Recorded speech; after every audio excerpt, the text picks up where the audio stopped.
На идните парламентарни избори победник ќе биде ВМРО ДПМН, покажува најновата анкета на Market Vision. Според анкетата може да се забележи голем раст на рейтингот на партијата на Мицкоски, за која на изборите во мај би гласале 16,35% од испитаниците. На второ место, според анкетата, е ДУИ, за која позитивно се изјасниле 5,95%, а дури на трето место е моменталната владеачка партија СРСМ, за која би гласале нешто помалку отколку за ДУИ, односно 5,65%.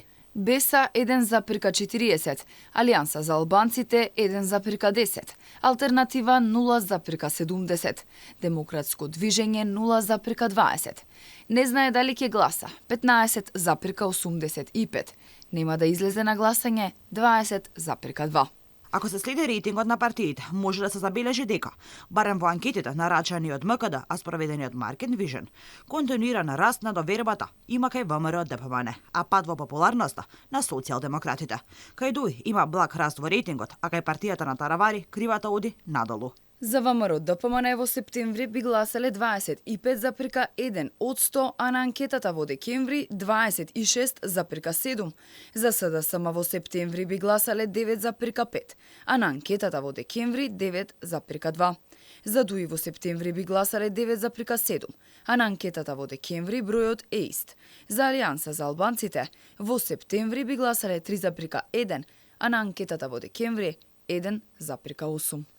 Политичар во кого граѓаните имаат најмногу доверба е првиот човек на ВМРО ДПМН, односно Христијан Мицкоски, за кого се изјаснила безмалку 13% од испитаниците. Исто и како е популарноста на партиите, така и на ова прашање. Второто место, барем според анкетата, му припаѓа на Али Ахмети со 6,65%. А дури на трето место е актуелниот премиер Димитар Ковачевски, за кого би гласале само 4,25% од испитаниците.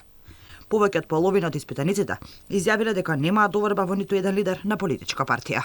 Повеќе од 60% од испитаниците се изјасниле дека ќе гласаат на следните избори. И тука е забележлив трендот на заинтересираноста на граѓаните за гласање.